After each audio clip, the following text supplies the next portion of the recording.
क्या हाल है बच्चों, कैसी चल रही है पढ़ाई। तो एक बार फिर हम आपके लिए एक नया वीडियो लाए हैं और इस बार जो वीडियो हम लेकर आए हैं बच्चों, ये अभ्यास प्रश्नों के ऊपर बनाया गया वीडियो है। अभ्यास प्रश्न जो आपने अभी प्री बोर्ड परीक्षा में सॉल्व करे होंगे, जिनके आंसर आपने लिखे होंगे, और हो सकता है कि कुछ क्वेश्चंस के आंसर में आपको डाउट हो या आपको कोई परेशानी आ रही हो उनको सॉल्व करने में, या हम कैसे लिखें उन प्रश्नों के आंसर करने में। तो इसके लिए मैंने चारों सेट जो हैं हमारे ए, बी, सी और डी, इन चारों सेटों के आंसर जैसा आपको लिखना है एग्जाम में उसके अकॉर्डिंग मैं आपके लिए लेकर आया हूं इस वीडियो में। और आप ये वीडियो ध्यान से देखिए, हम बारी बारी से ए, बी, सी और डी चारों सेटों को सॉल्व करेंगे यहाँ, क्योंकि इनमें जो प्रश्न आए हैं बच्चों वो परीक्षा के दृष्टिकोण से बहुत ही महत्वपूर्ण प्रश्न हैं। और यदि आपने अभी तक भी कोई पढ़ाई नहीं करी है या आपकी पढ़ाई यदि कमज़ोर चल रही है, वैसे मुझे लगता है कि ऐसा हो नहीं सकता, लेकिन फिर भी यदि आपको कहीं कुछ बच्चे जिनका सिलेबस छूट गया है या जो अच्छा प्रिपरेशन अभी नहीं कर पाए हैं, उनके लिए ये प्रश्न बहुत ही महत्वपूर्ण सिद्ध होंगे और ये भी आपको एक अच्छा रिजल्ट बनाने में सहायक होंगे। बाकी वो बच्चे जो रेगुलर मेरे वीडियो देख रहे हैं, जो प्रश्न बैंक को सॉल्व कर रहे हैं, वो इन प्रश्नों का अभ्यास भी बार बार करें। यह आपका जो परीक्षा परिणाम है उसमें अभूतपूर्व सफलता लेकर आएगा बच्चों। इन प्रश्नों की तैयारी से आपका जो रिजल्ट है वो बहुत अच्छा होगा, इसकी मुझे पूरी उम्मीद है। तो आप इस प्रश्न पत्र में जो प्रश्न आपने सॉल्व करे हैं वो भी, और जो अथवा में आए हुए प्रश्न हैं उनको भी अपने को सॉल्व करना है, क्योंकि मेन एग्जाम में हो सकता है कि जो प्रश्न यहाँ अथवा में आया है या जो आपने छोड़ दिया है, हो सकता है आपके मेन एग्जाम में वही प्रश्न आपके लिए प्रश्न पत्र में आपको मिल जाए। इसलिए हमें कोई भी प्रश्न इसमें से छोड़ना नहीं है, बारी बारी से इनका निरंतर हमको अभ्यास करते रहना है जब तक हमारा हिंदी का पेपर नहीं हो जाता। तो शुरुआत करें इस वीडियो की। देखिए यहाँ लिखा हुआ है MP board pre board solution. Pre board में जो हमारा पेपर हुआ था उसका सॉल्यूशन यहाँ मैं आपको प्रोवाइड करा रहा हूँ। तो शुरुआत करते हैं बच्चों सेट ए से। देखिए सेट ए में इस तरीके से हमको अभ्यास प्रश्न दिया गया था हमारा, तो यहाँ निर्देश भी आपको ध्यान से पढ़ लेना है। प्रश्न क्रमांक 1 से 5 तक जो है वस्तुनिष्ठ प्रश्न होते हैं, जिनके आंसर बड़े आसान होते हैं और जो आपको पासिंग मार्क दिला देते हैं। यदि आपने सिर्फ वस्तुनिष्ठ प्रश्न ही अच्छे से सॉल्व कर रखे हैं तो आप हिंदी में पास हो जाएंगे। यहाँ देखिए 32 नंबरों के हमारे जो है सिर्फ objective, one word question, fill in the blanks, है ना, रिक्त स्थान, और एक वाक्य में उत्तर वाले प्रश्न होंगे। सही असत्य वाले प्रश्न भी इसमें सम्मिलित किए जाएंगे। फिर प्रश्न नंबर 6 से 15 तक प्रत्येक प्रश्न 2 अंक का होता है और हर एक प्रश्न में जो है बच्चों हमें अथवा में क्वेश्चन मिलता है, यानी 2 प्रश्नों में से एक प्रश्न को अपने को सॉल्व करना होता है। फिर प्रश्न क्रमांक 16 से लेकर 19 तक प्रत्येक प्रश्न के 3 अंक होते हैं और लास्ट में 20 से 23 तक के जो 4 प्रश्न होते हैं वो 4 अंकों के होते हैं। तो इस तरीके से हमारा ये प्रश्न पत्र तैयार होगा बच्चों। इस बार एग्जाम में जो प्रश्न पत्र आएगा उसमें ए, बी, सी, डी 4 सेट होंगे और चारों में प्रश्न नंबर चेंज होंगे, यानी जो प्रश्न हो सकता है कि आपका प्रश्न क्रमांक 1 है वो किसी और दूसरे के प्रश्न पत्र में प्रश्न क्रमांक 4 भी हो सकता है। तो इस तरीके से हमारे अलग अलग सेट होंगे। किसी भी बच्चे का किसी दूसरे बच्चे के साथ जो प्रश्न पत्र होगा उसमें समानता नहीं होगी, इस बात का आप ध्यान रखेंगे। तो शुरुआत करते हैं अब हम। देखिए सबसे पहला वाला जो प्रश्न है इसमें हमसे बोला गया है सही विकल्प का चयन करिए। पतंग कविता इनमें से किसके लिए प्रसिद्ध है? तो बच्चों पतंग कविता जो आलोक धनवाजी ने लिखी हुई है ये बिंब विधान के लिए प्रसिद्ध है, तो इसका सही आंसर हो जाएगा सा, बिंब विधान। दूसरा प्रश्न, कौन सा रस सहृदय के हृदय में उत्साह का संचार करता है? यानी हमारे हृदय में उत्साह का संचार करने वाले रस का नाम बताइए। तो इसका सही आंसर होगा सा, वीर रस। वीर रस का स्थायी भाव उत्साह होता है और यही हमारे हृदय में उत्साह का संचार करता है। अगला प्रश्न, बाजार दर्शन पाठ का केंद्रीय भाव है।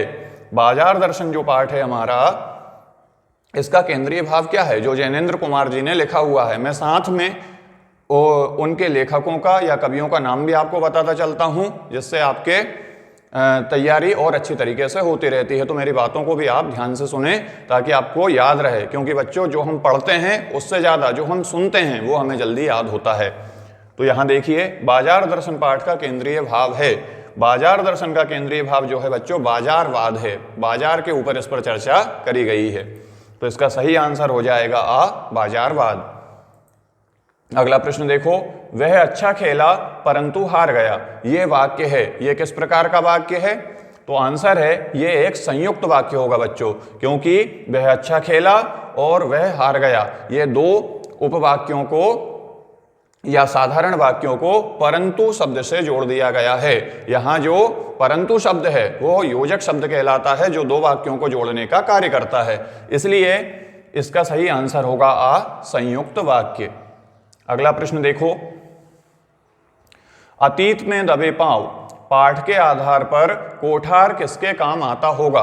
अतीत के दबे पांव जो पाठ है बच्चों वो हमारे वेतान से लिया गया है, ओम थानवी ने इसको लिखा है, और इसमें जो है मोहनजोदाड़ो और हड़प्पा संस्कृति जो है हमारी उसकी चर्चा करी गई है। तो इसमें कोठार जो शब्द वो प्रयोग करते थे या कोठार का वो उपयोग किस कार्य के लिए करते थे उस सभ्यता के लोग, तो आंसर है बच्चों अनाज के भरने का या अनाज जमा करने के काम के लिए वो कोठार का उपयोग करते थे। तो इसका सही आंसर हो जाएगा सा, अनाज जमा करने के लिए।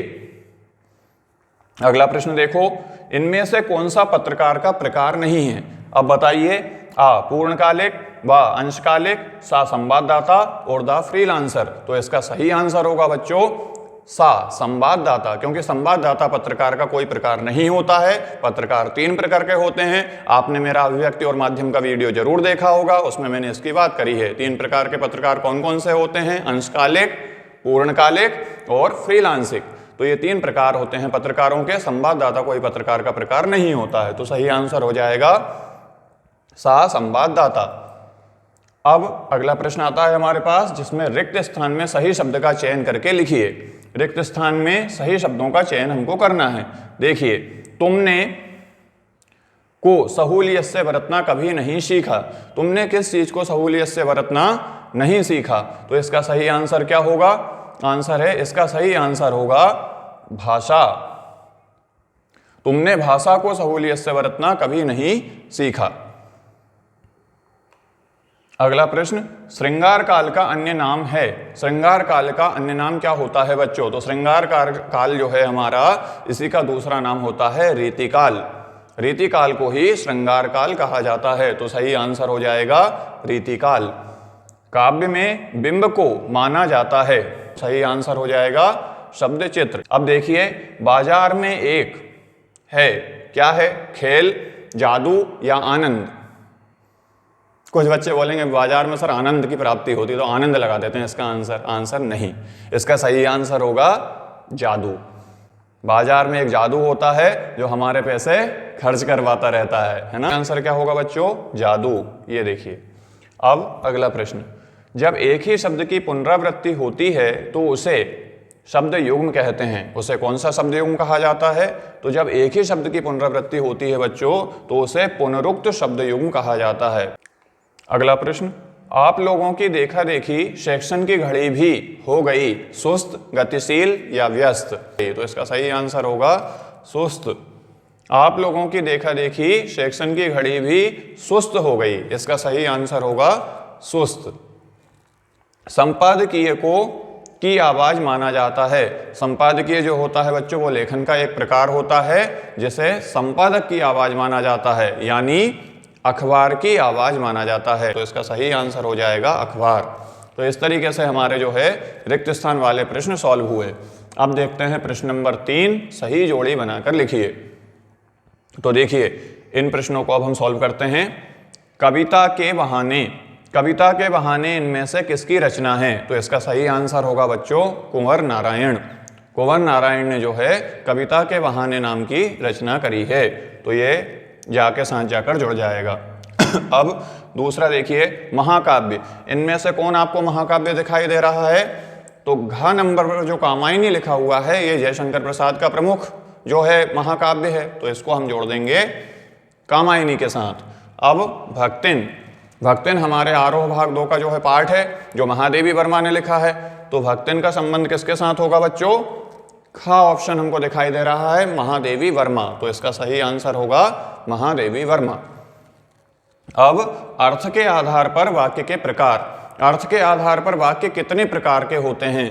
तो अर्थ के आधार पर बच्चों वाक्य जो होते हैं वो 8 प्रकार के माने गए हैं। यदि हमसे रचना के आधार पर पूछेंगे तो 3 बोलेंगे, लेकिन यदि अर्थ के आधार पर कहा जाएगा तो अर्थ के आधार पर वाक्य के 8 प्रकार होते हैं। तो इसका सही आंसर होगा 8।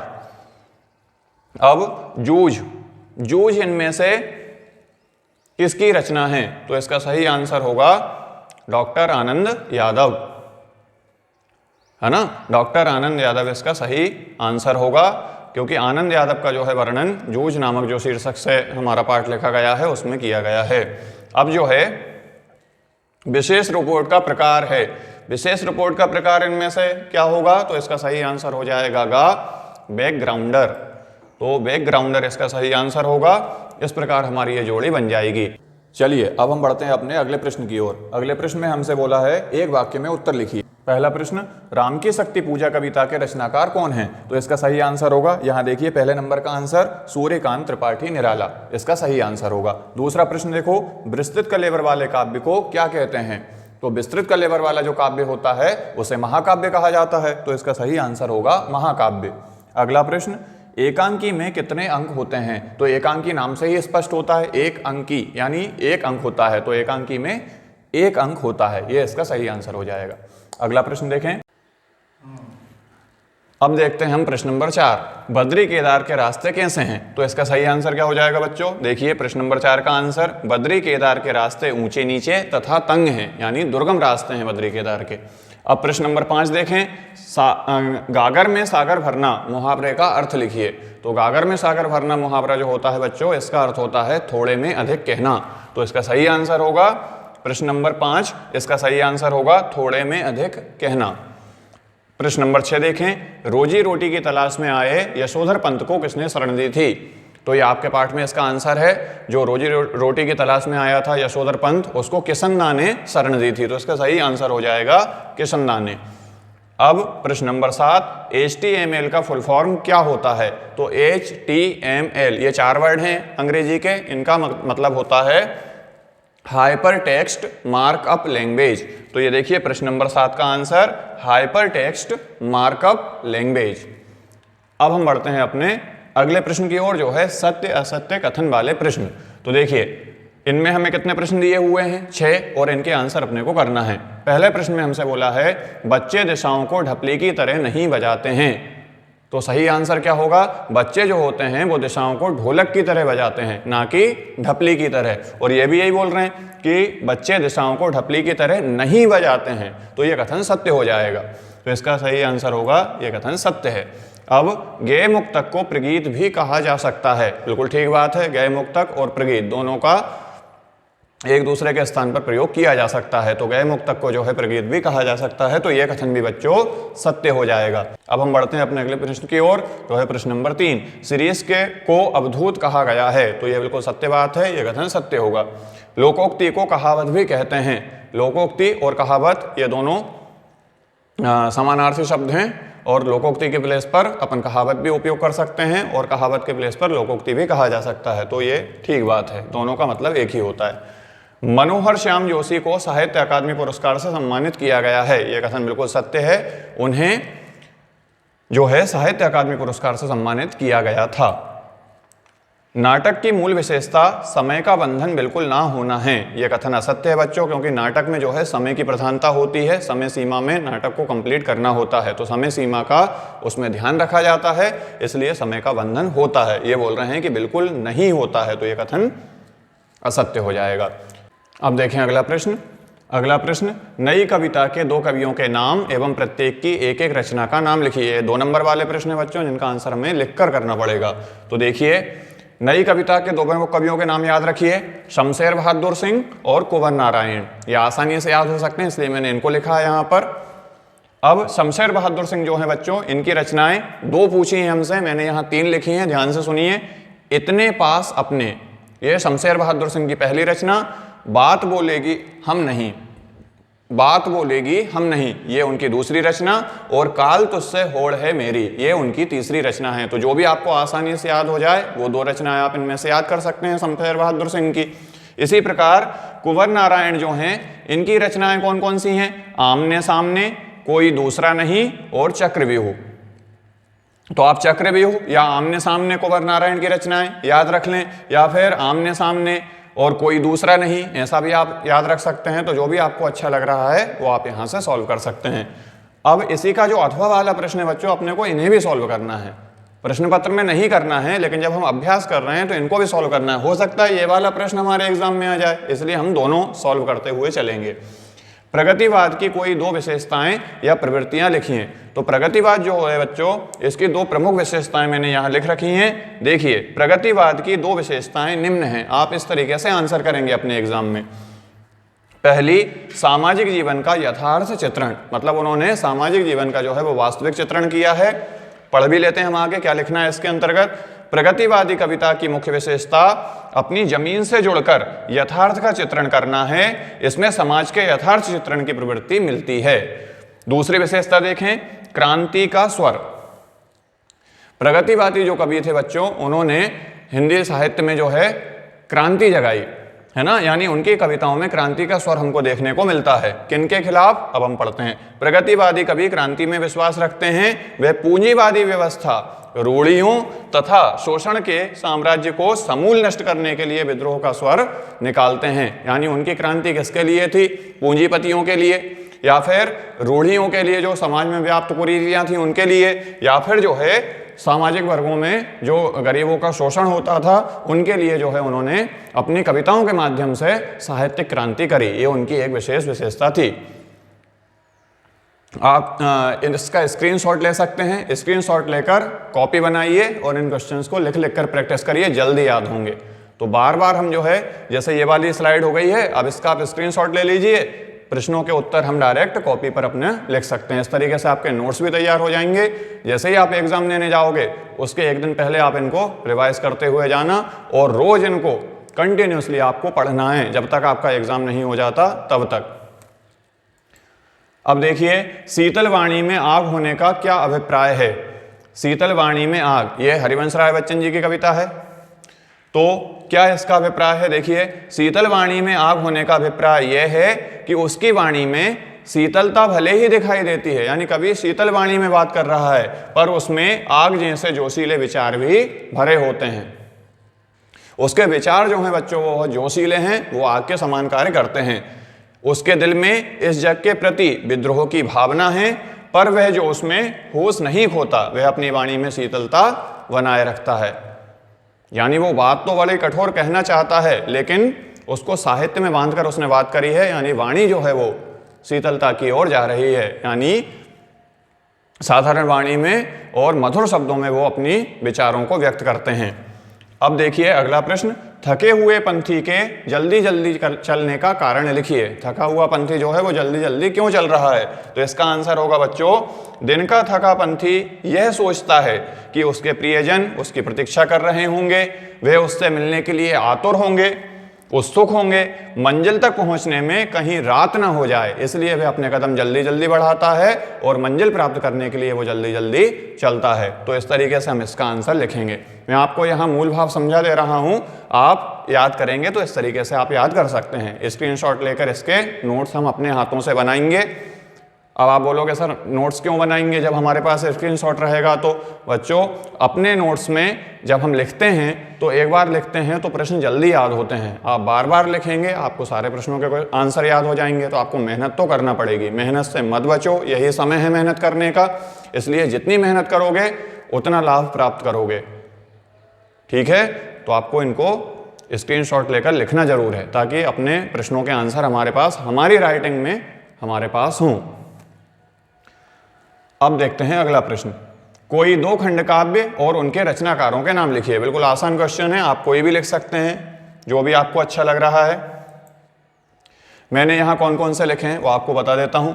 देखिए, दो प्रमुख रचनाकार मैंने लिखा है, मैथिली शरण गुप्त और रामधारी सिंह दिनकर। ये हिंदी साहित्य के जो है प्रमुख कवि हैं, बहुत प्रसिद्ध कवि हैं, इसलिए मैंने इनको लिखा है, मैथिली शरण गुप्त और रामधारी सिंह दिनकर। अब देखिए, मैथिली शरण गुप्त जो हैं इनके खंड काव्य का नाम है पंचवटी, और रामधारी सिंह दिनकर जो हैं इनके जो खंड काव्य है, बड़ा प्रसिद्ध खंड काव्य है रश्मि रथी, जिसमें महाभारत में जो कर्ण था बच्चों उसका वर्णन किया गया है। तो रश्मि रथी में किसका वर्णन किया गया है? कर्ण का वर्णन। किसकी रचना है? रामधारी सिंह दिनकर। और रामधारी सिंह दिनकर कौन है? आंसर है, हमारे भारत के राष्ट्र कवि का दर्जा इनको प्राप्त है। इसी का अथवा वाला प्रश्न अब हम देखें, ओज गुण संपन्न कविताओं की दो प्रमुख विशेषताएं बताइए। तो जब कभी ओज गुण वाली कविता हम पढ़ते हैं बच्चों, तो हमारे अंदर जोश, वीरता और उत्साह का संचार होता है, ये भावनाएं हमारे अंदर जागृत होती हैं। तो पहली विशेषता क्या हो जाएगी, ऐसी काव्य रचना में जोश, वीरता, उल्लास आदि की भावना उत्पन्न होती है। और दूसरी विशेषता क्या हो जाएगी, इसमें संयुक्त अक्षरों, मतलब जब हम लिखेंगे ओज गुण वाली कविता तो कौन से वर्णों को अधिक प्रधानता देंगे, बार बार जो हमारी कविता के अंदर में आएंगे। तो देखिए इसमें संयुक्त अक्षरों, टा वर्गीय वर्णों जैसे टा, ठा, डा, ढा, णा, सामासिक पदों एवं रेफ युक्त वर्णों का अधिक प्रयोग किया जाता है। रेफ युक्त मतलब प्रा, है ना, क्रा, इस तरीके से जो रेफ लगी रहती है ये वाले वर्ण अधिक प्रयोग किए जाते हैं। तो दो विशेषताएं समझ में आ गई, पहला उत्साह, जोश की भावना जागृत होती है, और दूसरा टा वर्ग वाले जो वर्ण होते हैं उनका प्रयोग अधिक किया जाता है, जैसे टा, ठा, डा, ढा, णा, या फिर रेफ युक्त वर्ण या फिर संयुक्त अक्षरों का अधिक प्रयोग किया जाता है। ये इसकी प्रमुख विशेषताएं होती हैं। तो आप यहां से लिख लेंगे इनको। अब देखिए प्रश्न नंबर 9, संदेह अलंकार की परिभाषा लिखिए। संदेह अलंकार क्या होता है, तो देखें इसी का अथवा वाले में हमसे पूछा है, लक्षणा शब्द शक्ति की परिभाषा तथा उदाहरण लिखिए, है ना। तो देखिए पहले वाले प्रश्न का आंसर, जब सादृश्य के कारण, सादृश्य मतलब दो वस्तुएं एक सी दिखाई देने के कारण, जब सादृश्य के कारण एक वस्तु में दूसरी वस्तु होने की संभावना दिखाई देती है, यानी भ्रम हो जाता है, हम ये नहीं मान पाते कि कौन सी वस्तु है, और निश्चय ना हो पाए, तब संदेह अलंकार माना जाता है। क्या लिखेंगे परिभाषा, जब सादृश्य के कारण एक वस्तु में दूसरी वस्तु होने की संभावना दिखाई दे और निश्चय ना हो पाए तब वहां संदेह अलंकार होता है। उदाहरण जैसे सारी बीच नारी है कि नारी बीच सारी है, सारी ही की नारी है कि नारी की ही सारी है। इस तरीके से आप ये लिख सकते हैं संदेह अलंकार का उदाहरण। अब इसी का अथवा देख लें हम, लक्षणा शब्द शक्ति क्या होती है।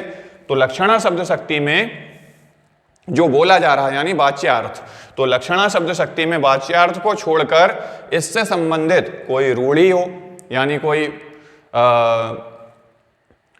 जुड़ी हुई उससे कुछ घटना हो, उसको रूढ़ी कहा जाता है, या किसी प्रयोजन से अर्थ स्पष्ट होता है, वहां लक्षणा शब्द शक्ति होती है या लक्षणा शब्द शक्ति कहते हैं। जिस शब्द शक्ति में वाच्यार्थ को छोड़कर इससे संबंधित रूढ़ी या किसी दूसरे प्रयोजन से अर्थ स्पष्ट होता है वहां लक्षणा शब्द शक्ति होती है या उसे लक्षणा शब्द शक्ति कहते हैं। ये इसकी परिभाषा हो जाएगी।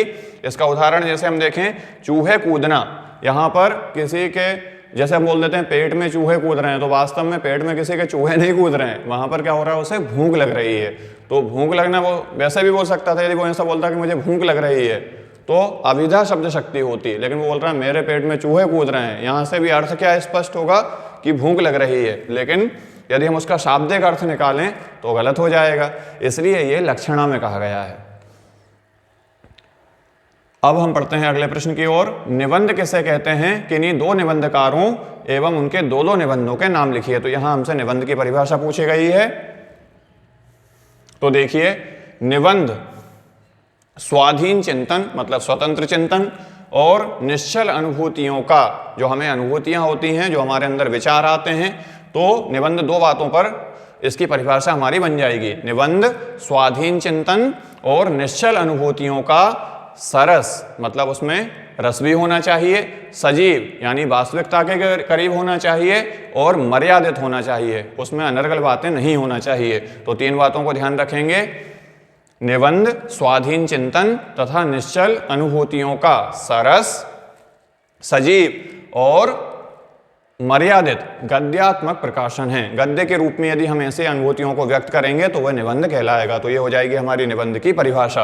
अब दो प्रमुख निबंधकार देखिए, महावीर प्रसाद द्विवेदी और रामचंद्र शुक्ल। ये दो बड़े नाम हैं हिंदी निबंध में, तो इनको ही आप याद रखें, आसान रहेगा। महावीर प्रसाद द्विवेदी के निबंध कौन कौन से हैं? रसज्ञ रंजन, कवि और कविता। पहला निबंध क्या लिखेंगे अपन? रसज्ञ रंजन, और दूसरा कवि और कविता। ये दोनों महावीर प्रसाद द्विवेदी के निबंध हैं। और रामचंद्र शुक्ल के प्रमुख निबंध, जो सबसे उनका प्रसिद्ध निबंध है, वो क्या है? काव्य में लोक मंगल की साधनावस्था। ये थोड़ा कठिन है, लेकिन ये आप लिखेंगे तो बहुत अच्छा रहेगा आपके एग्जाम में, क्योंकि इनका सबसे प्रसिद्ध निबंध है। क्या लिखेंगे? काव्य में लोक मंगल की साधनावस्था। और दूसरा निबंध आप लिख सकते हैं श्रद्धा भक्ति। ये दोनों आचार्य रामचंद्र शुक्ल के निबंध हैं बच्चों। अब देखें इसी का अथवा वाला प्रश्न, शुक्ल युग के गद्य की दो प्रमुख विशेषताएं लिखिए। देखें आचार्य रामचंद्र शुक्ल के जो युग था उसकी प्रमुख विशेषताएं क्या हैं बच्चों? देखिए, शुक्ल युग का साहित्य मार्क्सवादी विचारधारा से अनुप्राणित है, मतलब वहाँ जो मार्क्सवादी विचारधारा है वो शुक्ल युग के निबंधों में हमको देखने को मिलती है। यह पहली विशेषता हो जाएगी। दूसरी विशेषता क्या हो जाएगी?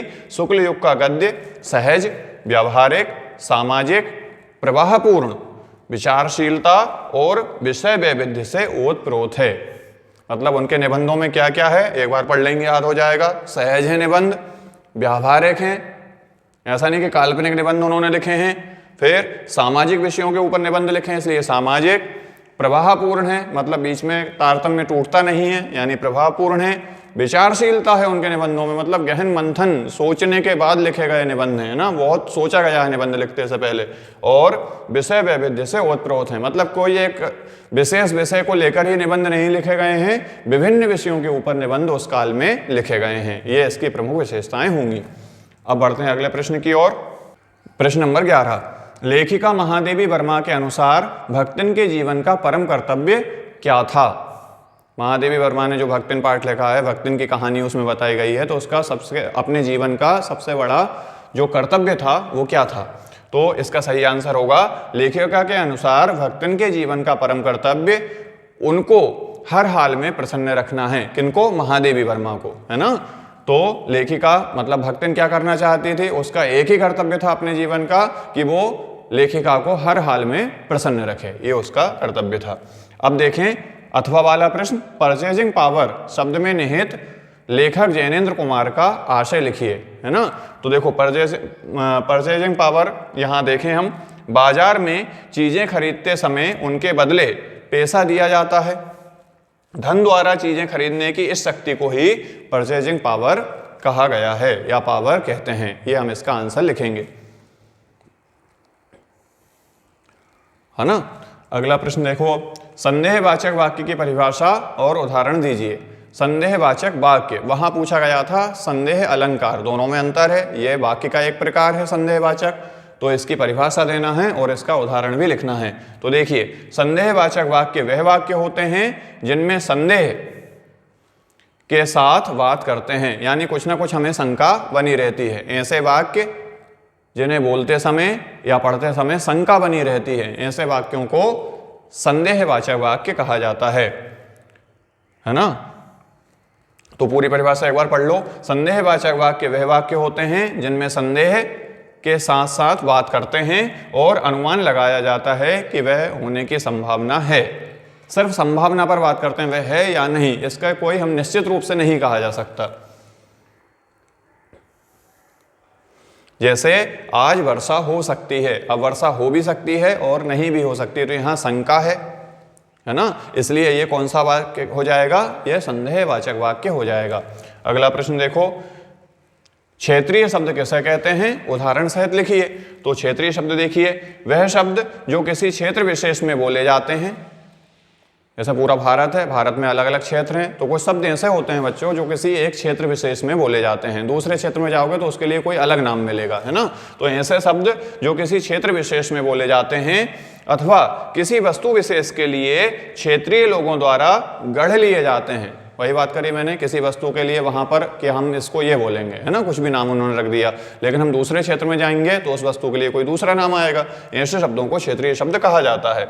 उदाहरण लोटा, झाड़ू, अंगोछा आदि, ये किनके उदाहरण है? ये सारे क्षेत्रीय शब्दों के उदाहरण हैं। अगला प्रश्न देखो, राजभाषा की दो प्रमुख विशेषताएं लिखिए। राजभाषा की दो विशेषताएं बताना है इसमें अपने को। तो देखिए, राजभाषा की पहली विशेषता क्या होगी? राजभाषा सरकारी कामकाज में उपयोग की जाती है ना। राजभाषा की जो पहली विशेषता हो जाएगी उसको अपन क्या बोलेंगे कि जो राजभाषा है वो सरकारी कामकाज में प्रयोग की जाती है। राजभाषा की विशेषता, राजभाषा सरकारी कामकाज में उपयोग की जाती है, यहां लिखेंगे में।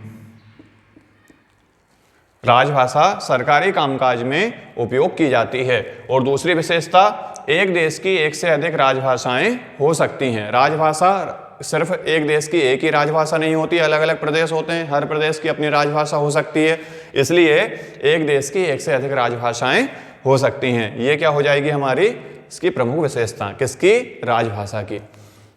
अब इसी के अथवा में हमसे पूछा है राष्ट्रभाषा की दो प्रमुख विशेषताएं लिखिए। तो राष्ट्रभाषा की दो प्रमुख विशेषताएं कौन कौन सी होंगी बच्चों? देखिए, राष्ट्रभाषा देश में बहुसंख्यक लोगों द्वारा बोली जाती है, मतलब देश का अधिकांश भाग इस भाषा को बोलता है। बहुसंख्यक मतलब बहुत ज्यादा लोग है ना। दूसरा, राष्ट्रभाषा संविधान द्वारा मान्यता प्राप्त होती है, यानी जो राष्ट्रभाषा होती है बच्चों उसे संविधान भी मान्यता देता है। संविधान में लिखा होता है कि हमारे देश की राष्ट्रभाषा कौन सी होगी, तो यह संविधान द्वारा मान्यता प्राप्त होती है, यह इसकी विशेषता हो जाएगी। अब देखिए प्रश्न नंबर 14,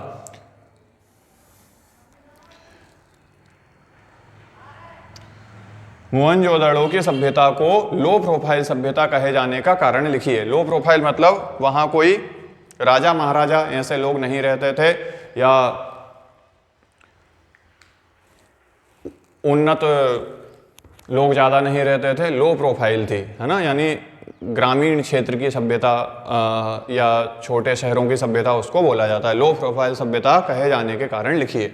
तो देखिए क्या कारण है, लेखक ने मोहनजोदड़ो की सभ्यता को लो प्रोफाइल सभ्यता इसलिए कहा है क्योंकि संसार के अन्य पुरातात्विक महत्व के स्थलों की खुदाई करने पर राजतंत्र को प्रदर्शित करने वाले महल, धर्म की ताकत दिखाने वाले पूज्य स्थल यानी पुराने मंदिर, मूर्तियां तथा पिरामिड मिले हैं। यानी वहाँ धर्म का बहुत ज़्यादा प्रसार था, या राजतंत्र था, राजा महाराजाओं के किले, और वहाँ पर जो है उनके से जुड़ी हुई सामग्री खुदाई में निकली है। किंतु मोहनजोदड़ो की सभ्यता साधन संपन्न थी, उसमें कृत्रिमता तथा आडंबर नहीं था। मतलब एक सहज सभ्यता थी, साधारण लोगों की सभ्यता थी, वहां पर कोई कृत्रिमता नहीं थी, ना कोई आडंबर था, इसलिए उसको लो प्रोफाइल सभ्यता कहा गया है। विशेष दिखावा जो होता है उस तरीके के साधन वहां से नहीं निकले हैं, इसलिए उसे लो प्रोफाइल सभ्यता कहा गया। अब जूझ कहानी के लेखक के जीवन संघर्ष के उन बिंदुओं पर प्रकाश डालिए जो आपके लिए प्रेरणादायी हैं। जूझ कहानी यदि आप लोगों ने पढ़ी है तो लेखक के सामने क्या क्या मुसीबतें आई, क्या क्या उसको संघर्ष करना पड़ा, उसने कुछ ऐसे काम करे होंगे जिससे आपको प्रेरणा मिली हो, है ना, तो उन पॉइंट्स को हमें यहाँ लिखना है। तो देखिए, जूझ में लेखक यह कहना चाहता है कि व्यक्ति को संघर्ष में नहीं घबराना चाहिए। एक हमको ये प्रेरणा मिली कि जब कभी भी कोई संघर्ष हो तो वहाँ हमको घबराना नहीं चाहिए। समस्याएं तो जीवन में आती ही रहती हैं, हमें इन समस्याओं से भागना नहीं चाहिए बल्कि उनका मुकाबला करना चाहिए। संघर्षों से जूझने के लिए आत्मविश्वास का होना बहुत जरूरी है। ये भी हमको उससे प्रेरणा मिली है कि यदि हमारे जीवन में मुसीबतें आएंगी तो हमारे अंदर इतना आत्मविश्वास होना चाहिए कि हम उनसे सामना कर सकें। तो ये हमको प्रेरणा मिली इस कहानी से। अब बढ़ते हैं अपने अगले प्रश्न की ओर। संपादकीय लेखन के बारे में लिखिए। संपादकीय लेखन क्या होता है, परिभाषा पूछिए। तो देखिए, संपादक द्वारा किसी प्रमुख घटना या समस्या पर लिखे गए विचारात्मक लेख को, जिसे संबंधित समाचार पत्र की राय भी कहा जाता है, संपादकीय कहते हैं। तो संपादकीय क्या होता है, किसी विशेष समाचार पत्र की राय, क्योंकि उसमें संपादक के द्वारा किसी घटना या विशेष मुद्दे पर विचार व्यक्त किए जाएंगे, इसलिए उसको किसकी आवाज माना जाता है, अखबार की आवाज भी माना जाता है। ये हमने पढ़ा था अभी, है ना। इसीलिए संपादकीय किसी एक व्यक्ति का विचार या राय ना होकर समग्र पत्र समूह की राय होता है, यानी पूरे अखबार की आवाज मानी जाती है। जैसे दैनिक भास्कर में कोई चीज हमने लिख दिया, कोई लेख हमने लिख दिया, तो वो दैनिक भास्कर के संपादक ने लिखा है, लेकिन वो पूरे दैनिक भास्कर ग्रुप जो है समूह, उसकी राय माना जाएगा। यही बात यहाँ लिखी गई है, संपादकीय किसी एक व्यक्ति का विचार या राय ना होकर समग्र पत्र समूह की राय होता है, या समग्र समाचार पत्र की राय, समाचार पत्र समूह की राय होता है। अब इसी का अथवा वाला देखें, इंटरनेट की प्रमुख सीमाएं अथवा दोष लिखिए। तो देखिए, इंटरनेट की कई सारी विशेषताएं भी हैं और उसके कई सारे दोष भी हैं। तो यहाँ हम दोषों की बात करते हैं, इंटरनेट के प्रमुख दोष या सीमाएं। तो देखिए क्या क्या होते हैं।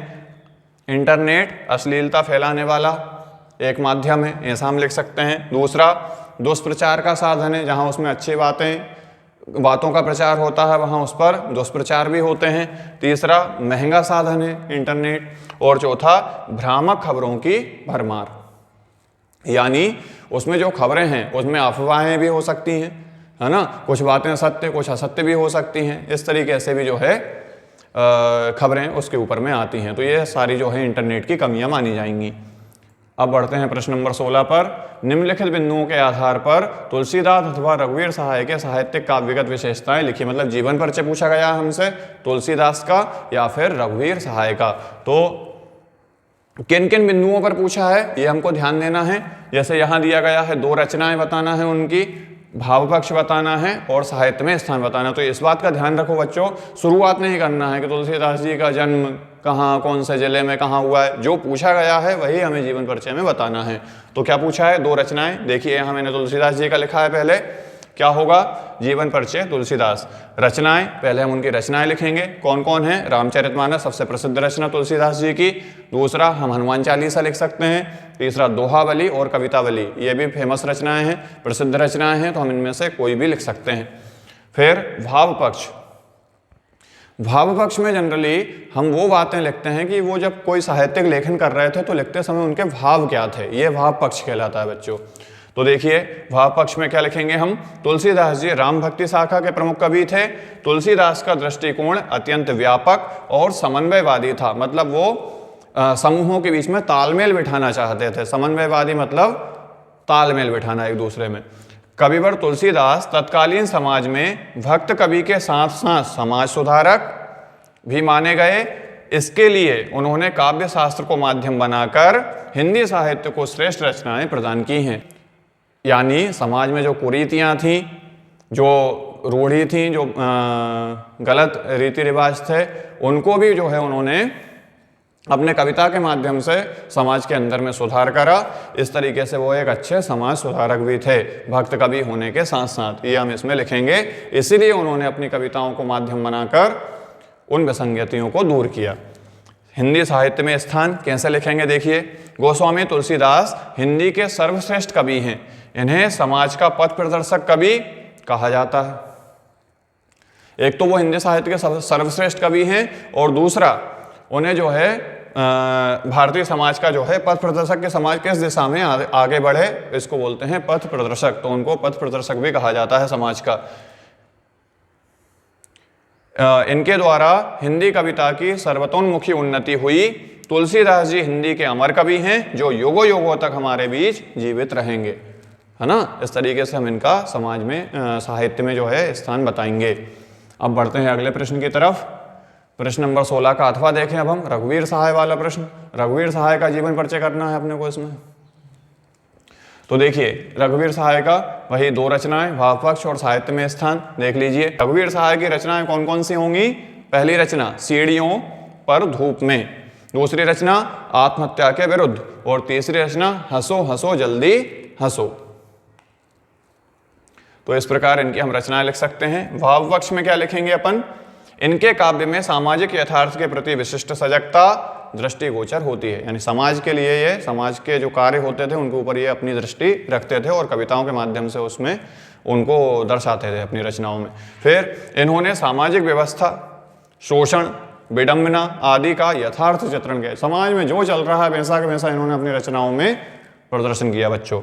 इनकी अनेक कविताओं में जो है इस लघु मानव का अनूठा चित्रण हुआ है। मतलब समाज में जो छोटे छोटे वर्ग के लोग थे, लघु मानव यानी किसान हैं, है ना, जो है मजदूर है, इनका जो है बहुत अनूठा चित्रण हुआ है। तो ये क्या हो जाएगा इनका भाव पक्ष। साहित्य में स्थान देखें, रघुवीर सहाय जी को नई कविता के सशक्त कवि के रूप में गिना जाता है। यानी नई कविता के कवि हैं रघुवीर सहाय जी और एक सशक्त कवि हैं। सशक्त कवि मतलब प्रसिद्ध कवि हैं, इनकी रचनाएं लोग पढ़ते थे, समझते थे उनकी रचनाएं पढ़कर। फिर इन्होंने हिंदी साहित्य को अपने लेखन के माध्यम से समृद्धि प्रदान करी है। मतलब इनका लेखन जो है हिंदी साहित्य को और बढ़ाया उसने और समृद्धि प्रदान करी। तो ये इनका साहित्य में स्थान हो जाएगा। इस तरीके से आप तैयार कर सकते हैं। अब प्रश्न नंबर 17, निम्नलिखित बिंदुओं के आधार पर महादेवी वर्मा अथवा जैनेन्द्र का साहित्यिक परिचय लिखिए। अब जो महादेवी वर्मा हैं और जैनेन्द्र जी हैं, इन दोनों का किन के अंतर्गत अपने को जीवन परिचय करना है। देखिए 2 रचनाएं, ये तो उनमें भी था। यहाँ आता है भाषा शैली।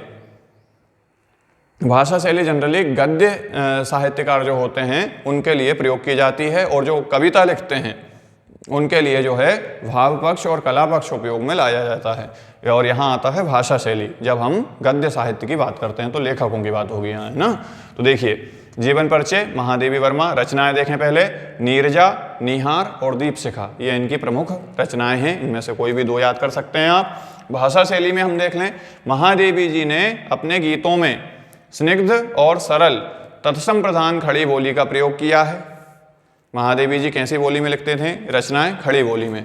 फिर इनकी रचनाओं में उपमा, रूपक, श्लेष और मानवीकरण, मानवीकरण छायावाद का प्रमुख अलंकार है और ये छायावादी कवि, इसलिए मानवीकरण अलंकार जरूर लिखेंगे जब अपन जो है महादेवी वर्मा का जीवन परिचय लिखेंगे उसमें। तो कौन कौन से अलंकारों का प्रयोग करा? उपमा, रूपक, श्लेष और मानवीकरण का अधिक प्रयोग करा है। आदि अलंकारों की छटा देखने को मिलती है। इन्होंने शैलियां कौन कौन सी अपनाई? भावात्मक, जैसे भक्तिन वाला जो पाठ है उसमें भावात्मक शैली भी चली है, तो भावात्मक शैली का प्रयोग किया है जो सांकेतिक एवं लाक्षणिक है। इनकी शैली में लाक्षणिक प्रयोग एवं व्यंजना के प्रयोग के कारण अस्पष्टता और दुरूहता दिखाई देती है।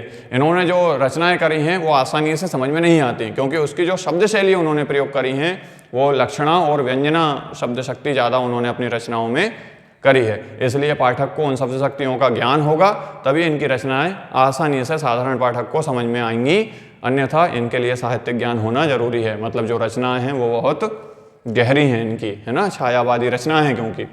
फिर हिंदी साहित्य में स्थान, हिंदी साहित्य में पद्य लेखन के साथ साथ आपने गद्य लेखन द्वारा हिंदी भाषा को सजाने, संवारने तथा अर्थ गांभीर्य प्रदान करने का जो प्रयत्न इन्होंने किया है वह सराहनीय है।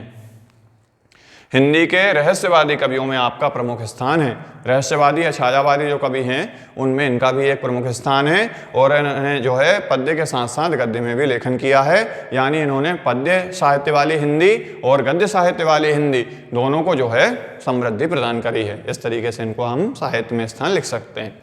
अब जो है अगला प्रश्न देखें, पुस्तकालय हेतु आवश्यक पुस्तकों हेतु एक विज्ञापन बनाकर लिखिए और छात्र के कक्षा में अनुशासन भंग करने पर शिक्षक छात्र के बीच होने वाले संवाद लिखिए। तो देखिए, इसका अथवा वाला प्रश्न हम यहाँ करेंगे। पुस्तकालय है तो आवश्यक पुस्तकों के लिए विज्ञापन बनाकर लिखिए। ये तो बड़ा आसान काम है, विज्ञापन तो आप बना ही सकते हैं। तो देखिए यहाँ क्या होगा, अध्यापक रोहित तुम रोज सुबह की प्रार्थना में क्यों नहीं आते हो? उन्होंने पूछा टीचर ने। विद्यार्थी ने बोला सर मैं सर लेट हो जाता हूँ। फिर अध्यापक ने बोला कैसे लेट हो जाते हो? तो विद्यार्थी ने अपनी परेशानी बताई, मेरी बस छूट जाती है और सुबह की प्रार्थना भी छूट जाती है। अध्यापक ने फिर रोहित से बोला, रोहित तुम अनुशासन का महत्व जानते हो, क्योंकि प्रार्थना में आना बच्चों के लिए अनुशासन सिखाता है। वो अनुशासन होना छात्र जीवन में और व्यक्तिगत जीवन में, व्यक्ति के जीवन में बहुत जरूरी है। तो वही बात सर ने यहाँ बताई रोहित को, रोहित तुम अनुशासन का महत्व जानते हो? विद्यार्थी हाँ जी सर मैं जानता हूँ। अध्यापक तुम्हें पता होगा कि अनुशासन हमारे जीवन का एक मुख्य अंग है। विद्यार्थी हाँ जी सर। अध्यापक हमें हर काम अनुशासन से करना चाहिए। उन्होंने सलाह दी समय का पालन करो और जल्दी बस लिया करो और सुबह की प्रार्थना में आया करो। विद्यार्थी जी सर धन्यवाद, मैं जरूर आऊँगा, है ना। इस तरीके से हम ये छात्र और अध्यापक बीच में संवाद को लिख सकते हैं। अब देखें हम निम्नलिखित अपठित गद्यांश काव्यांश को पढ़कर नीचे लिखे प्रश्नों के उत्तर लिखिए। अब इसमें क्या होता है, एक हमारे सामने या तो पद्यांश दे दिया जाता है या गद्यांश दे दिया जाएगा और उससे जुड़े हुए कुछ प्रश्न होंगे। इस गद्यांश को पढ़कर ही हमें उन प्रश्नों को हल करना होगा। तो देखिए जैसे ये गद्यांश आप पढ़ सकते हैं, क्या लिखा है इसमें, स्वामी विवेकानंद जी का चिंतन भारतीय जीवन तत्वों के सारभूत तत्वों को प्रस्तुत करने वाला है। उनकी प्रासंगिकता इस समय इसलिए अधिक महत्वपूर्ण है कि वह हमारी आज की जिज्ञासाओं का समुचित समाधान प्रस्तुत करते हैं। बहुत पहले के थे विवेकानंद जी, लेकिन आज जो समस्याएं हमारे सामने आ रही हैं उनका भी जो है, यदि आप उनके बारे में पढ़ोगे, उनकी रचनाओं को पढ़ोगे तो आपको समाधान देखने को मिलेगा। मतलब आगे की सोच रखने वाले व्यक्ति थे स्वामी विवेकानंद जी, जो युवाओं के जो हैं प्रेरणा स्रोत हैं। और युवा यदि उनकी बातें सुनेंगे समझेंगे तो जरूर अपने जीवन में उन्नति प्राप्त होगी उनको। तो उन्होंने शिकागो के सुप्रसिद्ध विश्व धर्म सम्मेलन में जो व्याख्यान दिए थे वे आज हमारे लिए एक ग्रंथ का काम करते हैं। वे सांप्रदायिकता, हठधर्मिता और विवश धर्मांधता का विरोध करते हैं। उन्होंने एक ऐसे सुखद भविष्य के प्रति अपनी आशावादिता को प्रकट किया है जिसमें मनुष्य की पारस्परिक कर्ताओं से मुक्त होकर यह संसार एक समुन्नत मानवीय चेतना से परिपूर्ण होगा। उनके विचारों की स्पष्टता और उनकी वाणी के ओज ने उन्हें संपूर्ण विश्व के युवाओं का चहेता बना दिया। हर युवा उन्हें पढ़ना, उन्हें जानना चाहता है, उनको मानना चाहता है। उनका मानना था कि आलस ही हमारे जीवन में कोई जगह नहीं होती है, मतलब आलस हमारे जीवन में कहीं स्थान नहीं होना चाहिए उसका। अहंकार और ईर्ष्या को सदा सदा के लिए नष्ट कर दो। काम काम और सिर्फ काम ही एकमात्र मूल मंत्र होना चाहिए, मतलब व्यक्ति को अपने काम में लगे रहना चाहिए। कर्म की प्रधानता यहाँ बताई गई है। तो अब हम इन प्रश्नों के उत्तर देखें। हम उपयुक्त गद्यांश का उचित शीर्षक लिखिए। तो देखो बच्चों, युवा जीवन के पथ प्रणेता स्वामी विवेकानंद, क्योंकि उनसे जुड़ा हुआ पूरा हमारा गद्यांश है, इसलिए हम ये उसका शीर्षक लिख सकते हैं, युवा जीवन, है ना। युवाओं के जीवन को उन्होंने विशेष रूप से प्रोत्साहित किया है, प्रेरणादायक बनाया है और उन्हीं के बारे में उन्होंने अधिक बात करी है। इसलिए युवा जीवन पथ प्रणेता कि किस तरीके से युवाओं को अपना जीवन जीना चाहिए, स्वामी विवेकानंद, ये इसका हम शीर्षक लिख सकते हैं। विवेकानंद जी का विरोध किसके प्रति था, तो हमने अभी गद्यांश में पढ़ा था। स्वामी विवेकानंद जी सांप्रदायिकता, हठधर्मिता तथा विवश धर्मांधता का विरोध करते हैं। देखिए यहाँ लिखा था, वे सांप्रदायिकता, हठधर्मिता और विवश धर्मांधता का विरोध करते हैं। इस तरीके से हम इसका आंसर कर सकते हैं। फिर समचीन का समानार्थी शब्द क्या है, तो समचीन जो है इसका समानार्थी शब्द लिखना था अपने को गद्यांश में ढूंढकर, तो समचीन का समानार्थी शब्द होगा उचित। तो इस तरीके से हम जो है इन गद्यांश वाले प्रश्नों को हल कर सकते हैं। अब देखिए, इसी का पद्यांश में दे रखा है हमको, एक अपठित पद्यांश है। गगन गगन गगन तेरा यश फहरा, पवन पवन तेरा बल गहरा, क्षितिजल नभ पर डाल हिंडोला, चरण चरण संचरण सुनहरा, ओ ऋषियों के वेश प्यारे भारत देश। कवि ने ये बहुत देशभक्ति वाली जो है पंक्तियाँ लिखी हैं। तो इससे रिलेटेड जो है जो प्रश्न बनेंगे वो क्या हैं देखते हैं हम। उपयुक्त काव्यांश का शीर्षक लिखिए। तो प्यारा भारत देश, हम इसका शीर्षक लिख सकते हैं। आप अपने देश को प्यार क्यों करते हो, अब ये क्वेश्चन हमसे पूछा है, तो ये आप भी बता सकते हो। भारत हमारा देश है और हम सब जो है इसका सम्मान करते हैं, इसके प्रति स्नेह भाव रखते हैं, प्यार का भाव रखते हैं। तो उसके पीछे क्या कारण है, मैंने यहाँ लिखा है, देखिए आप। हमारे देश में हम जन्म लेते हैं, उसकी मिट्टी में हम खेलकर बड़े होते हैं, है ना। उसकी मिट्टी में हम खेलकर हम बड़े होते हैं। ये देश हमें सब कुछ देता है जो एक सफल, खुशहाल और उन्नत जीवन जीने के लिए आवश्यक है। इसलिए हम अपने देश से प्यार करते हैं, इसलिए हमें जो है इस देश से प्यार करते हैं, क्योंकि बचपन में हम इसकी मिट्टी में खेलते हैं, बड़े होते हैं तो हमें जो है पैसा भी इसी देश में कमाते हैं, है ना। ये देश हमको पैसा कमाने का मौका देता है और हमारे जीवन निर्वाह के वो सब साधन जुटाता है जिससे हमारा जीवन जो है वो एक खुशहाल जीवन हम व्यतीत कर पाते हैं, एक सफल जीवन हम व्यतीत कर पाते हैं और एक उन्नत जीवन जो है हम व्यतीत कर पाते हैं। इसलिए हमें हमारे देश से प्यार है। अब तीसरे में बोला है, उक्त काव्यांश का मूल भाव लिखिए। मतलब पूरा जो उन्होंने लाइनें लिखी हैं, जो पंक्तियाँ लिखी हैं, उसका केंद्रीय भाव क्या है, यानी मूल भाव क्या है। तो मूल भाव का मतलब यह है बच्चों कि कवि क्या बताना चाहता है। तो कवि प्रस्तुत पद्य में कवि ने अपने देश के प्रति सम्मान तथा प्रेम की अभिव्यक्ति की है, यानी वो प्रेम की भावना दर्शाना चाहते हैं उस कविता के माध्यम से और अपने देश के प्रति सम्मान की भावना प्रदर्शित करना चाहते हैं। ये इसका मूल भाव होगा। निम्नलिखित पद्यांश का भावार्थ संदर्भ, प्रसंग तथा सौंदर्य बोध सहित कीजिए। यानी अब पद्यांशों की व्याख्या करना है अपने को। जैसे यहाँ दिया हुआ है ये पद्यांश, इसकी अपने को व्याख्या करना है। अट्टालिका नहीं है रे आतंक भवन, सदा पंख पर ही होता है जल विपल्व प्लावन, क्षुद्र प्रफुल्ल जलज से सदा छलकता नीर, रोग शोक में भी हंसता है शैशव का सुकुमार शरीर। तो ये जो पंक्तियां हैं बच्चों, इसमें हमें संदर्भ प्रसंग लिखना है और इसकी व्याख्या करना है, जैसा यहाँ आप देख रहे हैं। इस तरीके से 4 नंबर का प्रश्न होगा, तो आपको इस तरीके से इसका आंसर करना है। अब मैं थोड़ा संदर्भ प्रसंग के बारे में आपसे बात करता हूँ। संदर्भ जो है हम लिखते हैं, उसमें हमें क्या लिखना होता है कि ये काव्य पंक्तियाँ कहाँ से ली गई हैं, इनके रचयिता कौन हैं, इनकी हम बात करते हैं।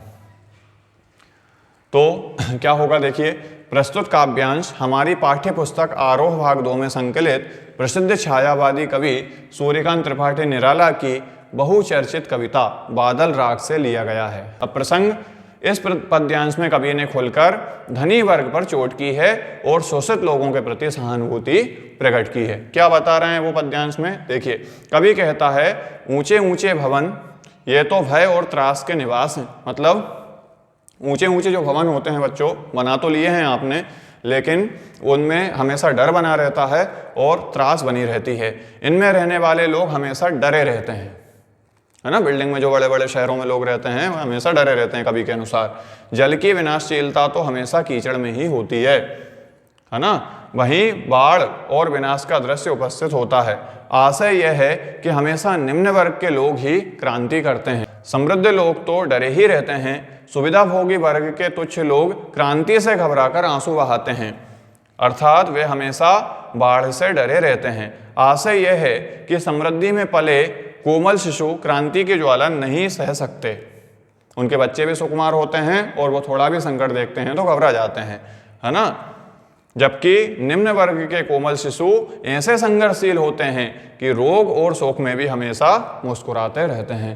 तो जो उच्च वर्ग और निम्न वर्ग के बीच में जो है ये तुलना की गई है इस पद्यांश में, तो वो हम लिखेंगे, एक बार पढ़ लेंगे, आप समझ जाएंगे।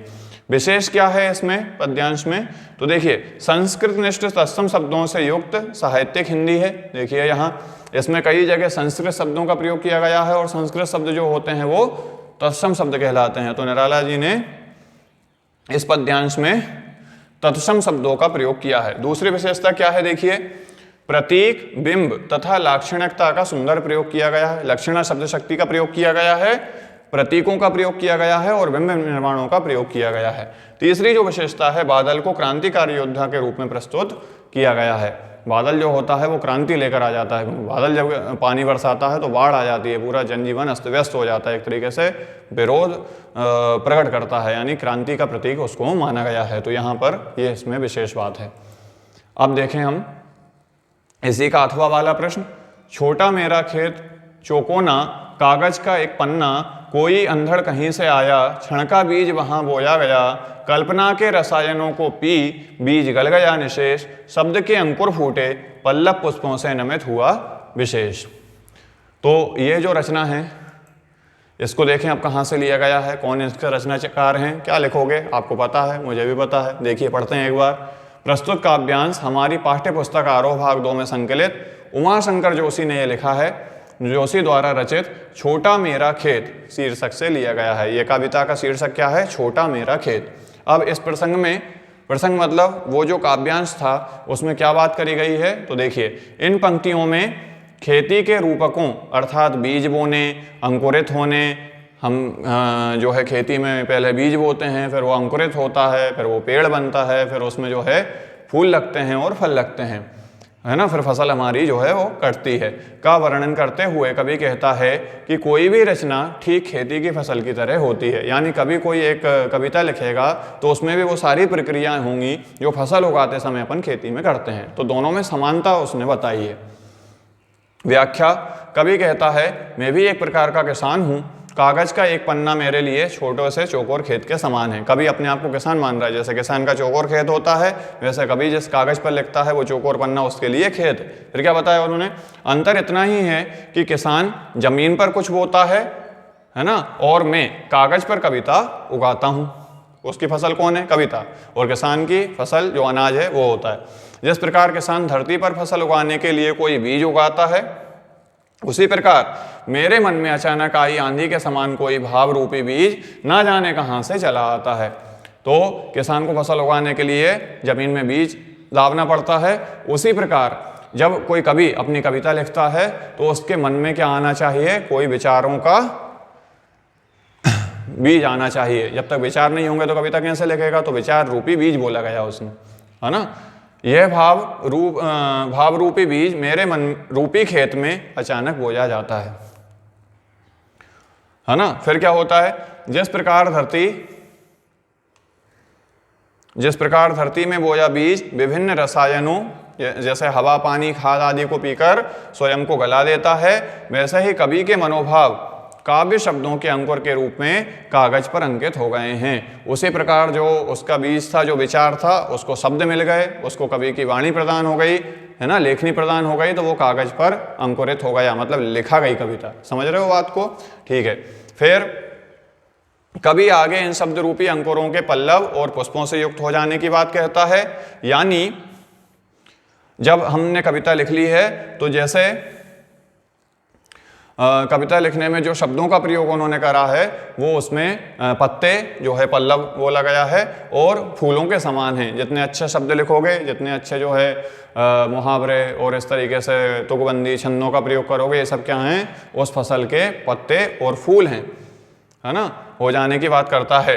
कभी आगे इन शब्द रूपी अंकुरों में के पल्लव और पुष्पों से युक्त हो जाने की बात कहता है। जिस प्रकार अंकुर पूरे खेत में विकसित होते हुए पूरे खेत को अपने पत्तों और फूलों से भरकर विस्तृत कर फसल का रूप दे देता है, वैसे ही कवि के शब्द रूपी अंकुर विकसित होकर रचना का रूप ले लेते हैं। और जैसे जैसे वो शब्द आगे बढ़ते जाते हैं वैसे वैसे रचना बन जाती है। उसी प्रकार जैसे पत्ते और फूल मिलकर पूरे खेत को जो है फसल बना देते हैं। तो ये उनके लिखने के भाव थे इसमें, उमाशंकर जोशी जी के। अब विशेष बात क्या है इसमें? भाषा सहज, प्रभायुक्त तथा विचार प्रधान है ना। कल्पना रूपी रसायन में रूपक अलंकार है, शब्द रूपी अंकुर में भी रूपक अलंकार है। यह कविता मुक्त छंद की कविता है, यानी यहाँ मुक्तक छंदों का प्रयोग किया है, रूपक अलंकार का प्रयोग किया है, बिंब विधान का प्रयोग किया है क्योंकि बिंब बन रहे हैं, है ना, और भाषा जो है वो सहज और प्रवाह युक्त है। यहाँ इसको विशेषता हमको देखने को मिल रही है। अब देखेंगे हम गद्यांशों के बारे में बात करेंगे। तो यहाँ गद्यांश देखिए, भक्तिन और मेरे बीच में सेवक स्वामी का संबंध है, यह कहना कठिन है। ये आप गद्यांश आपने पढ़ा ही होगा। तो देखें, इससे जुड़े हुए संदर्भ और प्रसंग को हम पढ़ते हैं। प्रस्तुत गद्यांश हमारी पाठ्यपुस्तक आरोह भाग 2 के भक्तिन नामक पाठ से लिया गया है। इसकी लेखिका महादेवी वर्मा है। ये तो हमने लिख दिया संदर्भ, कहाँ से लिया गया है, कौन से पाठ से लिया गया है। प्रसंग में हम क्या लिखेंगे? प्रस्तुत गद्य में लेखिका भक्तिन तथा स्वयं के मध्य स्थापित संबंध के विषय में अपने विचार प्रस्तुत कर रही हैं कि भक्तिन जो उनकी सेविका थी उसका और महादेवी वर्मा जी जो लेखिका हैं उन दोनों के बीच में कैसा रिश्ता है, उसकी बात यहाँ लेखिका ने करी है। तो क्या कहा व्याख्या में? प्रस्तुत गद्यांश में लेखिका अपने और भक्तिन के संबंध को स्वामी और सेवक का संबंध मानने में संशय रखती हैं। उनके अनुसार ये माना है कि हम दोनों के बीच में स्वामी और सेवक का संबंध मानना कठिन है। क्यों कठिन है वो आगे बताते भी हैं। क्या कहा उन्होंने? क्योंकि ऐसा कोई स्वामी नहीं हो सकता जो इच्छा होने पर भी सेवक को अपनी सेवा से हटा ना सके। मतलब यदि आप किसी के यहाँ नौकरी कर रहे हो तो वो जब चाहे आपको हटा सकता है, लेकिन महादेवी वर्मा चाहते हुए भी भक्तिन को उसकी सेवा से हटा नहीं पा रही थी, इतना ज़्यादा उनसे जुड़ाव हो गया था उनका। यानी वो सेवक स्वामी का रिश्ता, वो स्वामी नहीं बन सकती क्योंकि स्वामी तो वो होता है उनके अनुसार कि जो सेवक को जब चाहे तब हटा दे, लेकिन वो ऐसा काम नहीं कर पा रही थी, वो अपने आप को स्वामी नहीं मान पा रही थी। और कोई ऐसा सेवक भी नहीं सुना गया जो स्वामी से चले जाने का आदेश पाकर अवज्ञा से हंस दे। हम जैसे हमारे यहाँ कोई काम करता है, हम उसको बोलते हैं ठीक है अब तुम चले जाओ, तो वो खुशी खुशी चला जाता है। लेकिन भक्तिन को जब वो जाने का बोलती थी तो वो सिर्फ मुस्कुरा देती थी, मतलब वहाँ से नहीं जाती थी। तो ये सेवक का कार्य नहीं है, इसलिए वो उसको सेविका नहीं मानती थी, है ना। तो परंतु वे चाहकर भी भक्तिन को नहीं हटा सकती थीं, तो फिर वे स्वामी कैसी? और जब वे भक्तिन को बार बार जाने का कहती तो भी वे केवल मुस्कुरा देती, जाने का सोचती भी नहीं, इसलिए वे सेवक तो नहीं हो सकती। वह भक्तिन को नौकर मानना भी उतना ही निरर्थक समझती थीं जितना अपने घर में बारी बारी से आने जाने वाले अंधेरे उजाले और आंगन में फूलने वाले गुलाब और आम को सेवक मानना। हम ऐसा नहीं सोच सकते कि हमारे घर में कहीं धूप आ रही है, कहीं छाया आ रही है, फिर वो बदल रही है, तो वो आती जाती रहती है, तो क्या हम उसको अपना नौकर मान सकते? नहीं, वो तो प्रकृति है, वो तो अपना स्वतंत्र अस्तित्व है उसका। उसी प्रकार जो है भक्तिन का भी वो क्या मानती थी कि भक्तिन का अपना एक स्वतंत्र अस्तित्व है और वो मेरी सेवा कर रही है, तो वो सेवा तो कर रही है लेकिन वो मेरी सेविका नहीं है। इस सेवा करते करते वो अपने अंदर जो है अपना व्यक्तित्व जो है भक्तिन का, उसको वो विकास की तरफ ले जा रही है, ऐसा उनका मानना था। तो यहाँ हम इसकी व्याख्या इस तरीके से करेंगे, तो पढ़ लेंगे इसको हम। अब जो है इसी का अथवा वाला देखें हम गद्यांश। यहाँ मुझे ज्ञात होता है कि बाजार को सार्थकता वही मनुष्य देता है जो यह जानता है कि वह क्या चाहता है, और जो नहीं जानते कि वे क्या चाहता है वे अपनी परचेजिंग पावर के गर्भ में अपने पैसे से केवल एक विनाशक शक्ति, शैतानी शक्ति, व्यंग की शक्ति ही बाजार को देते हैं। ना तो वे बाजार से लाभ उठा सकते हैं और ना उस बाजार को सच्चा लाभ दे सकते हैं। वे लोग बाजार का बाजारूपन बढ़ाते हैं, जिसका मतलब है कि कपट बढ़ाते हैं। कपट की बढ़ती का अर्थ परस्पर में सद्भाव की घटी होता है। तो लेखक जो हैं जैनेंद्र कुमार, उन्होंने परचेजिंग पावर का यहाँ बताया है कि परचेजिंग पावर जो होती है वो कब अच्छी मानी गई है और कब वो विनाशक रूप ले लेती है, इस तरीके से उन्होंने बताया है। तो देखिए क्या लिखेंगे हम संदर्भ। प्रस्तुत गद्यांश हमारी पाठ्य पुस्तक आरोह भाग 2 में संकलित बाजार दर्शन शीर्षक से लिया गया है। इसके लेखक जैनेंद्र कुमार हैं। प्रसंग देखें अब। लेखक का मानना है कि बाजार लोगों की ज़रूरत की चीज़ें उनको उपलब्ध कराने के लिए है, मतलब बाजार में जाएं तो वही चीज़ें लें जो हमारी ज़रूरत की हैं। व्याख्या। लेखक कहता है कि बाजार जाने वाले को ये ठीक तरह पता होना चाहिए कि उसको किस चीज़ की ज़रूरत है। यह जानने वाला ग्राहक ही बाजार को एक महत्वपूर्ण उपयोगी संस्था बनाने में सहायक होता है। जो मनुष्य अपनी आवश्यकता की चीज़ों का सही ज्ञान नहीं रखता है और बाजार जाकर वह अपनी क्रिया शक्ति का घमंड दिखाता है तथा अनाप शनाप गैर जरूरी चीज़ें खरीद डालता है, वह बाजार की उपयोगिता भंग करके उसको हानि पहुंचाता है। इसके कारण बाजार को एक विनाशकारी शक्ति प्रदान हो जाती है या प्राप्त हो जाती है। यह शक्ति ग्राहक के शोषण की शक्ति होती है। इसको व्यंग शक्ति तथा दुष्टतापूर्ण शक्ति भी कह सकते हैं। ऐसे व्यक्ति बाजार से लाभ नहीं उठा पाते।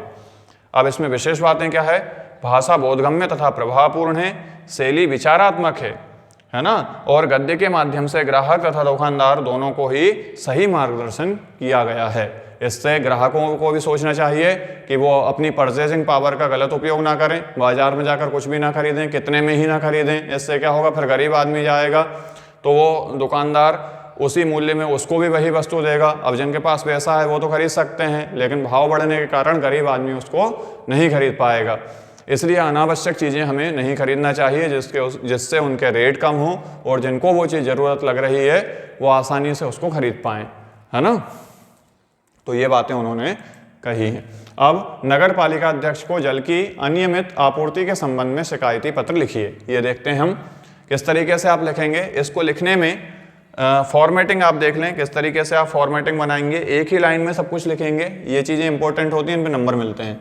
तो सबसे पहले सेवा में श्रीमान नगर पालिका अध्यक्ष, क्योंकि नगर पालिका अध्यक्ष को लिखना है। नगर निगम दिल्ली, हम कुछ भी लिख सकते हैं, भोपाल, इंदौर, जो भी। यदि नहीं दिया है तो यदि वहाँ दिया होता किसके नाम लिखना है, कहाँ की नगर पालिका को लिखना है, तो फिर हम उसका नाम लिखते। विषय, फिर हम लिखेंगे विषय। इसमें विषय में क्या होता है, विषय में हम मुख्य बात लिखते हैं जिसके लिए हम आवेदन कर रहे हैं या फिर हम जो है शिकायत पत्र लिख रहे हैं। तो यहाँ विषय क्या हो जाएगा, अनियमित जल आपूर्ति के संबंध में आवेदन पत्र। फिर हम लिखेंगे महोदय जी, निवेदन है कि हमारी बस्ती जहांगीरपुरी में जो भी मोहल्ला है हमारा उसका नाम लिख सकते हैं। लगभग 50 से ज़्यादा घर हैं, लेकिन यहाँ घरों में हमेशा पीने और नहाने के पानी की कमी बनी रहती है और नगर निगम द्वारा काफ़ी समय से पानी का अनियमित वितरण किया जा रहा है, मतलब कभी आता है कभी नहीं आता है, जिस कारण बस्ती के लोगों को पता ही नहीं चल पाता कि कब पानी आया और कब चला गया। इसलिए बस्ती वालों की ओर से मेरा आपसे विनम्र निवेदन है कि आप यथाशीघ्र पानी को नियमित तरह से बस्ती वालों तक पहुंचाने का कष्ट करें, ताकि बस्ती वालों को पीने और नहाने के पानी की असुविधा ना होने पाए। आपकी उपरोक्त कृपा के लिए हम सदैव आपके आभारी रहेंगे। भवदीय डालेंगे फिर हम, किसके तरफ से ये आवेदन दिया गया है, तो भवदीय लिखते हैं हम, सुरेश कुमार और समस्त बस्ती निवासी जहांगीरपुरी। इस तरीके से आप जो है ये प्रार्थना पत्र लिखेंगे। अब देखें अपन इसी का अथवा वाला प्रश्न। अपने मित्र को विद्यालय की वार्षिक पत्रिका में रचना के प्रकाशन की बधाई देते हुए पत्र लिखिए। तो देखिए बच्चों, इसमें आप क्या करेंगे, इसमें आप सबसे पहले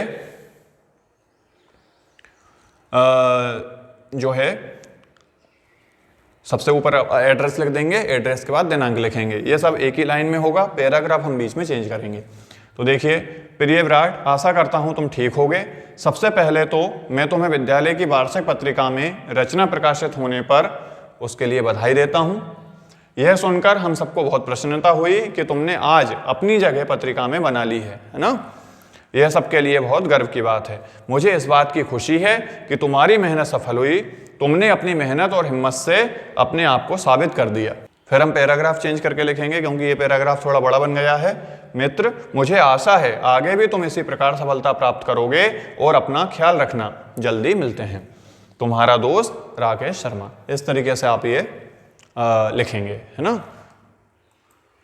तो ये सारे प्रश्न हमारे इसके समाप्त हो गए। इसमें एक प्रश्न बचा है निबंध वाला। तो निबंध के लिए बच्चों अलग अलग टॉपिक होते हैं, आप कोई भी टॉपिक उनमें से सेलेक्ट कर लें, 2-3 अच्छे टॉपिक सेलेक्ट कर लें जो हमारे इनमें आए हैं। 5 टॉपिक हैं तो आप 5 के 5 सेलेक्ट कर लें और उनके निबंध जो है लिखना प्रारंभ कर दें। निबंध क्योंकि बड़ा होता है थोड़ा, तो वो यहाँ बताना संभव नहीं है और उसमें अपने विचार व्यक्त करना होते हैं। तो जब आप अपने विचार व्यक्त करेंगे तो आपको जो विचार आते हैं आप उसी तरीके से उसको लिख सकते हैं। तो निबंध लिखने में इतनी जो है हमको प्रॉब्लम नहीं होती है। बाकी ये सारे क्वेश्चंस के आंसर मैंने यहाँ करा दिए हैं। अब हम नेक्स्ट वीडियो में अगला सेट इसी तरीके से तैयार करेंगे और प्रश्नों को आपके सामने लेकर आएंगे जिससे आपके नोट्स बनते रहेंगे। लेकिन जब तक अगला वीडियो नहीं आता है तब तक आप इसको बारी बारी से पढ़ लीजिए ताकि ये सारे इंपॉर्टेंट क्वेश्चन है जो हमारे ये अच्छे से हमसे सॉल्व हो जाएं, है ना। एक एक दिन अब हमारे लिए बहुत उपयोगी है। समय को अब हमें व्यर्थ नहीं गंवाना है। जितनी बार अधिक से अधिक आप पढ़ सकें इनको वापस से रिपीट करते रहना है। पढ़ते रहिए, आगे बढ़ते रहिए।